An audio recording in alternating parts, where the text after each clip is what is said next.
RTC ఉద్యోగుల సమస్యలను పరిష్కారం చేయాలంటూ ఉమ్మడి తూర్పుగోదావరి జిల్లా యునైటెడ్ వర్కర్స్ అసోసియేషన్ ఆధ్వర్యంలో శనివారం కాకినాడ ఆర్టీసీ డిపో ప్రధాన ముఖద్వారం ఎదుట ధర్నా నిర్వహించారు. ఈ సందర్భంగా యునైటెడ్ వర్కర్స్ అసోసియేషన్ ప్రధాన కార్యదర్శి కేఎస్పీ రావు మాట్లాడుతూ ఆర్టీసీ కార్మికుల పట్ల డిపో యాజమాన్యం నియంత ధోరణి అవలంబిస్తున్నారని వారు ఆవేదన వ్యక్తం చేశారు. ఆర్టీసీ ఉద్యోగుల విషయంలో పారదర్శకత కలిగి సమన్వయం కలిగించే సర్క్యులర్ 1/2019ని సమర్థవంతంగా అమలు చేయడంలో అధికారులు పక్షపాత వైఖరి అవలంబిస్తున్నారని పేర్కొన్నారు. ప్రయాణికులకు సురక్షితమైన ప్రయాణం అందించాల్సిన బాధ్యత ఆర్టీసీ డ్రైవర్పై ఉన్న కారణంగా డ్రైవర్లకు విశ్రాంతి లేకుండా డ్యూటీలు వేయడంతో తరచూ ప్రమాదాలు సంభవిస్తున్నాయని, వీటికి కారణమైన డబుల్ డ్యూటీ విధానం రద్దు చేయాలని డిమాండ్ చేశారు. రోజుకి 24 గంటల తరబడి విధులు నిర్వర్తించే ఆర్టీసీ ఉద్యోగులకు అనేక రకాలైన ఆరోగ్యపరమైన సమస్యలు వెంటాడుతున్న నేపథ్యంలో వైద్య పరీక్షల నిమిత్తం వేల రూపాయలు ఖర్చు అవుతుందని ఆవేదన వ్యక్తం చేశారు. ప్రభుత్వ ఉద్యోగులకు గతంలో ఉండే అన్లిమిటెడ్ రిఫరల్ వైద్యాన్ని తిరిగి అమలు చేయాలని డిమాండ్ చేశారు.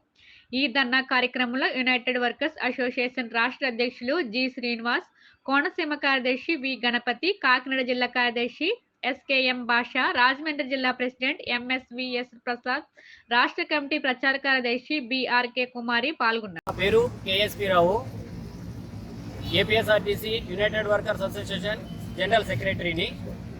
ముఖ్యంగా ఈరోజు చెలో డిపిటిఓ కాకినాడ కార్యక్రమానికి ప్రధానమైన డిమాండ్లు 3. ఒకటి, ఆర్టీసీ కార్మికులకు పూర్వము రిఫరల్ వైద్యం అనేది ఉండేది. మాకు దాంట్లో అన్లిమిటెడ్, ఇంత ఖర్చు అనేది ఒక లిమిటేషన్ లేదు. ఈ గవర్నమెంట్, జగన్ గారి గవర్నమెంట్ వచ్చిన తర్వాత, మమ్మల్ని గవర్నమెంట్ విలీనం చేసిన తర్వాత గవర్నమెంట్ ఉద్యోగులతో పాటుగా మాకు ఈహెచ్ఎస్ అనే పథకాన్ని, ఎంప్లాయీ మెడికల్ స్కీమ్ని అమలు చేస్తూ ఉన్నారు. కానీ ఆర్టీసీలో కార్మికులు 24/7 పనిచేస్తూ ఉంటారు కనుక వీళ్ళకున్న పని పరిస్థితుల రీత్యా ఈహెచ్ఎస్ ఏదైతే ఉందో మాకు సరిపోవడం లేదు. ఎందుకంటే ఖచ్చితంగా ఇందులో మేజర్గా మేము జ్వరాలకు గురవుతుంటాము. అలాంటి జ్వరాలు ఏది కూడా ఈహెచ్ఎస్లో కవరేజ్ లేదు కనుక మాకు ఈహెచ్ఎస్ వద్దు. ప్రధానంగా ఒక హార్ట్ కంప్లైంట్ మీద వెళ్తుంటే ఖచ్చితంగా టెస్టుల పేరుతోటి సుమారు 50 నుంచి 80 వేల రూపాయలు, ₹1,00,000 వరకు కూడా మేము ఖర్చు పెట్టుకుంటే సర్జరీకి వాళ్ళు ఈహెచ్ఎస్ అలౌ చేస్తూ ఉన్నారు. కనుక ఈ క్రమంలో చాలా మంది మేము ప్రాణాలు కోల్పోతున్నాము. కనుక ఆర్టీసీ పని పరిస్థితుల రీత్యా మాకు ఏదైతే పాత గవర్నమెంట్, పాత విధానంలో ఆర్టీసీలో అమలు జరుగుతుందో పాత రిఫరల్ వైద్యం కావాలనేది పూర్తిగా మేము గవర్నమెంట్ని డిమాండ్ చేస్తూ ఉన్నాం.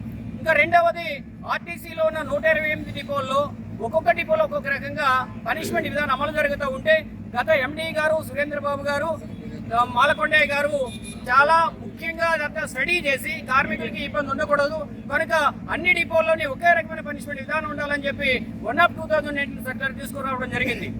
గత గవర్నమెంట్లో 1 సంవత్సరం 2 సంవత్సరాల పాటు అమలు జరిగిన తర్వాత దాన్ని విలీనం పేరు చెప్పి దాన్ని పక్కన పెట్టారు. ఈవేళ అన్ని డిపోల్లోని కార్మికులంతా కూడా చాలా ఇబ్బందులు గురవుతున్నాము. పనిష్మెంట్ల విధానంలో ఒక పారదర్శకత లేదు. ఒక్కొక్క పనిష్మెంట్ కి, ఒక్కొక్క నేరానికి ఒక్కొక్క పనిష్మెంట్ విధిస్తూ ఉన్నారు కనుక దాన్ని ఇమీడియట్ గా 1/2018 సర్క్యులర్ అమలు చేయాలని చెప్పి మేము డిమాండ్ చేస్తూ ఉన్నాం. ఇంకా ప్రధానంగా 3వ డిమాండ్ ఏదైతే ఉన్నదో, ఇవాళ ఆర్టీసీలో రిక్రూట్మెంట్ లేకపోవడం వల్ల సిబ్బంది కొరత చాలా ఎక్కువ ఉన్నది, డ్రైవర్ల కొరత ఎక్కువ ఉన్నది, మెకానికల్ కొరత ఉన్నది, కండక్టర్ల కొరత ఎక్కువ ఉన్నది.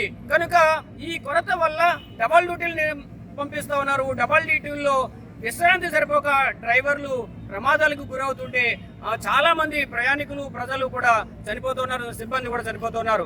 రీసెంట్ గా మాకు రాజోలు డిపోలో ఉడుముడి దగ్గర జరిగిన ప్రమాదంలో 4 ప్రమాదంలో ప్రయాణికులు, రోడ్డు మీద ఉన్నటువంటి కూలీలు చనిపోతే కండక్టర్ కూడా, ఆన్ డ్యూటీ కండక్టర్ కూడా చనిపోవడం జరిగింది. కనుక ఈ గవర్నమెంట్ ఏదైతే ఉందో ప్రజలకు బాధ్యత వహించాలి. కనుక ఈ ప్రజలకు నిరుద్యోగం నుంచి బయటపడేయడానికి, ఆర్టీసీ ప్రమాదాలు తగ్గించడానికి ప్రధానమైనటువంటి డిమాండ్ గా మేము రిక్రూట్మెంట్ చేయాలని కోరుతున్నాం. మీడియా సమ్ముఖంగా మేము చెప్పేది ఏంటంటే, గవర్నమెంట్ వారికి, ఆర్టీసీ యాజమాన్యం వారికి మీరు ప్రయత్నం చేస్తే మన రాష్ట్ర ముఖ్యమంత్రి గారికి విషయం చేరితే మాకు న్యాయం జరుగుతుందని ఆశతోటి మేము ఈ కార్యక్రమం చేస్తున్నాము. Thank you. సర్క్యులర్ ఎందుకు అమలు కావటం లేదు ఆర్టీసీలో అనేది చాలా చర్చ జరుగుతూ ఉన్నది. ఒక పక్క మేము అమలు చేస్తున్నాం అని చెప్పి మాకు సమాధానం ఇస్తా ఉన్నారు. మేనేజ్మెంట్ అడిగా మేము, ఆయన రద్దు చేశారంటే కాదు, రద్దు చేయలేదు, అమలు జరుగుతుంది అని చెప్తున్నారు. కానీ ఈవేళ కాకినాడ డిపోలోనే ₹50 కలెక్టెడ్ కేసు అనేది ఒక డ్రైవర్ని బనాయించి ఆయన అన్యాయంగా సస్పెండ్ చేశారు.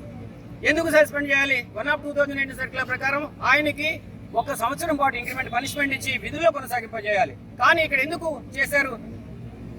ఇది మాకు అర్థం కాని విషయం. కానీ చాలా స్పష్టంగా తెలుస్తున్నది, కార్మికుల్ని వేధించి బలవంతంగా వీళ్ళతోటి డబల్ డ్యూటీలు పనిచేయించాలి, పని భారాలు మోయించాలి.